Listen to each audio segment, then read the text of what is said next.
नमस्कार। Are for राष्ट्र में आप सभी साथियों का स्वागत है। मैं हूं आर मोहन तिवारी। आखिरकार प्रधानमंत्री नरेंद्र मोदी ने 12 सालों की अथक तपस्या के बाद, निर्बाध परिश्रम के बाद देश की राजनीति की वो दिशा बदल ही दी जिस दिशा का निर्धारण कभी इस देश में आजादी के ठीक बाद नेहरू गांधी परिवार ने किया था। लेकिन अब नेहरू गांधी परिवार की बनाई गई उस दिशा पर कोई भी जाने के लिए तैयार नहीं है, बल्कि अब तमाम राजनीतिक दलों ने अपने राजनीतिक और अपने सामाजिक समीकरणों को नेहरू गांधी परिवार की बनाई गई उस दशकों पुरानी दिशा के विपरीत ले जाने का फैसला ले लिया है। और पूरा आपको वीडियो देखना होगा, तब आपको समझ में आएगा कि मैं किस मुद्दे पर बात कर रहा हूं। यह बात साल 1951 की है। देश की आजादी के बाद जब सनातन संस्कृति के हमारे सबसे बड़े प्रतीक सोमनाथ का पुनर्निर्माण के बाद उद्घाटन हो रहा था, तो इस उद्घाटन में देश के हमारे प्रथम राष्ट्रपति डॉक्टर राजेंद्र प्रसाद भी जाने वाले थे। जब यह बात जवाहरलाल नेहरू को पता चली तो मार्च 1951 में जवाहरलाल नेहरू ने बकायदा पत्र लिखकर राष्ट्रपति डॉक्टर राजेंद्र प्रसाद को सोमनाथ मंदिर के उद्घाटन पर्व पर जाने से रोकने का प्रयास किया। और नेहरू ने पक्ष भी रखे। नेहरू ने कहा कि हम जिन नीतियों पर चल रहे हैं, हमारा संविधान, हमारी सरकार जिन नीतियों पर है, ये नीति सेक्युलर है। और अगर आप राष्ट्र के एक मुखिया होने के नाते, संविधान के प्रमुख संवैधानिक पदाधिकारी होने के नाते एक हिंदू मंदिर के कार्यक्रम में जाते हैं तो इससे देश में गलत संदेश जाएगा। मेरी बात को आप ध्यान से सुनिए। नेहरू ने यह कहा था कि अगर सोमनाथ मंदिर जाते हैं, जो कि सनातनी आस्था का एक प्रतीक है, जो भारत की ताकत का प्रतीक है, अगर आप वहां जाते हैं तो यह विपरीत संदेश होगा। लेकिन राजेंद्र प्रसाद ने जवाहरलाल नेहरू की उस बात पर ठोकर मार दी और 11 मई 1951 के दिन वो बाकायदा सोमनाथ मंदिर गए, उद्घाटन समारोह में शामिल हुए और साफ तौर पर उन्होंने यह संदेश दिया कि व्यक्तिगत आस्था किसी भी तरीके से बांधी नहीं जा सकती। अब कहानी यह नहीं थी कि जवाहरलाल नेहरू इस बात से आहत थे कि अगर सोमनाथ मंदिर राजेंद्र प्रसाद चले जाते हैं तो उनके सेक्युलरिज्म की जो बिल्डिंग है वो ढह जाएगी, बल्कि जवाहरलाल नेहरू इस बात से डरे हुए थे कि जो अक्टूबर महीने में देश के पहले आम चुनाव आने वाले थे, उन आम चुनावों में कहीं उनका अल्पसंख्यक जो मुस्लिम वोट बैंक है वो उनसे रूठ ना जाए। क्योंकि नेहरू को कभी भी यह उम्मीद नहीं थी कि देश उन्हें चुनाव में जिताएगा। उन्होंने जीतकर कभी भी कुछ भी हासिल नहीं किया था। जो प्रधानमंत्री का उन्हें पहली बार पद भी मिला था, वो भी उन्होंने हारकर ही जीता था, हारकर ही हासिल किया था। तो ये तब की बात है, आजादी के ठीक बाद से नेहरू गांधी परिवार ने इस देश की दिशा जो राजनीति की थी वो तुष्टीकरण की ओर मोड़ दी थी।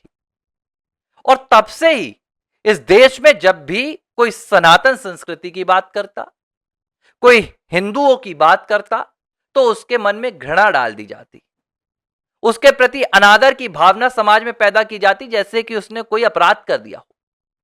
60 का दशक, 70 का दशक, 80 का दशक, जब श्री राम मंदिर आंदोलन शुरू हुआ 90 के दशक में, तो कांग्रेस पार्टी बहुत ज्यादा घबरा गई। उसने अपनी पूरी ताकत झोंक दी और प्रयास यह तक किया गया कि इस देश में अगर कोई अपने आप को सनातनी कहता है, हिंदू कहता है, तो उसके मन में हीन भावना पैदा हो। इस तरह का पूरा नैरेटिव गढ़ा गया। सेक्युलर सेक्युलर सेक्युलर, इसका पाठ इंदिरा ने पढ़ाया और देश को एक ऐसी दिशा में डालने का प्रयास किया जहां सनातन संस्कृति डूब जाए।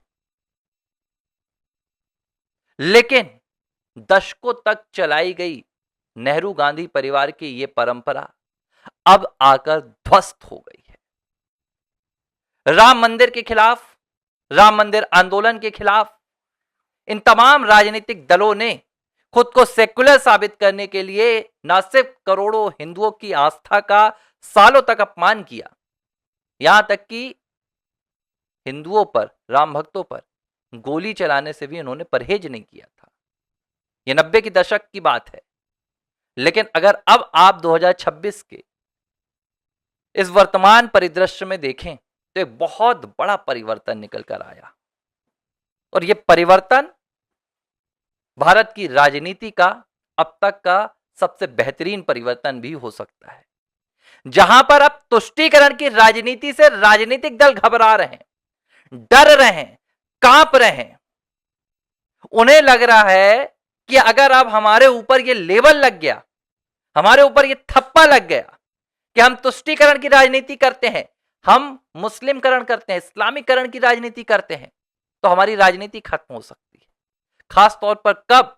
जब 4 मई 2026 के दिन पश्चिम बंगाल की टीएमसी की जो मुखिया थी ममता बनर्जी, उनकी राजनीतिक पराजय हुई और उनका राजनीतिक अंत हुआ। सबसे ताजा तरीन इसका उदाहरण है अरविंद केजरीवाल। अरविंद केजरीवाल ने बीते दिन एक प्रेस कॉन्फ्रेंस के दौरान क्या कहा? अरविंद केजरीवाल ने कहा कि देश की सबसे सच्ची सनातनी पार्टी आम आदमी पार्टी है। इस बयान पर सब हंस रहे हैं, अरविंद केजरीवाल पर सब लानतें दे रहे हैं, लेकिन मैंने इस पर हंसने की बजाय अरविंद केजरीवाल के इस बयान को गहराई से सोचने का फैसला लिया, तो मुझे नजर आया कि भले अरविंद केजरीवाल इस वक्त कालनेमी की भूमिका निभा रहे हैं, लेकिन क्या कभी 90 के दशक में, 90 के दशक से पहले इस देश का कोई राजनीतिक दल, भाजपा जनसंघ को मैं छोड़ के अगर बात करूं, तो क्या यह कहने के लिए सार्वजनिक मंच से तैयार था कि वो देश का सबसे सनातनी, सच्चा सनातनी राजनीतिक दल है? इसकी कल्पना भी नहीं की जा सकती थी। 2014 में भारतीय जनता पार्टी को तो भाई सांप्रदायिक पहले बताया जाता था, क्या क्या नहीं बताया गया। 2007-8 में तो भाई आतंकवादी संगठन घोषित किया जाने लगा था भाजपाइयों को और राष्ट्रीय स्वयंसेवक संघ के स्वयंसेवकों को। पूरे 12 साल ये चलता रहा। लेकिन अब ये जो 2026 का दौर आ रहा है, ये सब कुछ बदल रहा है। अरविंद केजरीवाल जो कभी कहते थे कि उनकी नानी इस बात से नाखुश थी कि अयोध्या में श्री राम जन्मभूमि मंदिर बन गया, जो कहती थी कि उनका राम कभी मस्जिद तोड़कर मंदिर नहीं बनाएगा। मतलब केजरीवाल ये मानते थे कि अयोध्या में कभी श्री राम मंदिर नहीं था, वहां मस्जिद थी और मस्जिद तोड़कर मंदिर बनाया गया है। वो अरविंद केजरीवाल अब कह रहे हैं कि अमृतसर में लवकुश और माता सीता का मंदिर बनाएंगे। अभी बीते दिनों दर्शन करके आए थे, और भाजपा के नेता, देश के गृह मंत्री अमित शाह से अरविंद केजरीवाल पूछ रहे हैं कि मैं तो दर्शन करके आ गया रामलला के, अब तुम बताओ तुम कितनी बार दर्शन करने गए हो। सोचिए, ये वही अरविंद केजरीवाल है जिनकी पार्टी के शिक्षा मंत्री कहते थे कि अयोध्या में कॉलेज खोल दो, जिनकी पार्टी के राज्यसभा सांसद कहते थे संजय सिंह कि मिले मुलायम काशी राम, हवा में उड़ गए जय श्री राम। ये नारे देने वाले पार्टी के नेता अब अरविंद केजरीवाल इस होड़ में आगे बढ़ना चाह रहे हैं कि कौन सबसे बड़ा सच्चा सनातनी दल है। कांग्रेस पार्टी, पूरी राजनीति कांग्रेस पार्टी की बंटवारे में और तुष्टीकरण में बीत गई।